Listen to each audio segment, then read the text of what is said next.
Hey guys, this is Northville Tech. In this video, we're gonna learn how to remove an item from your Taco Bell online cart.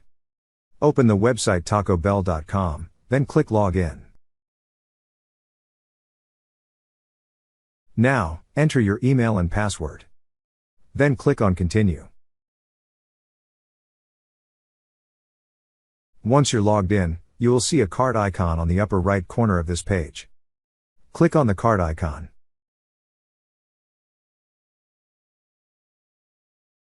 On this page, you will see the items on your cart.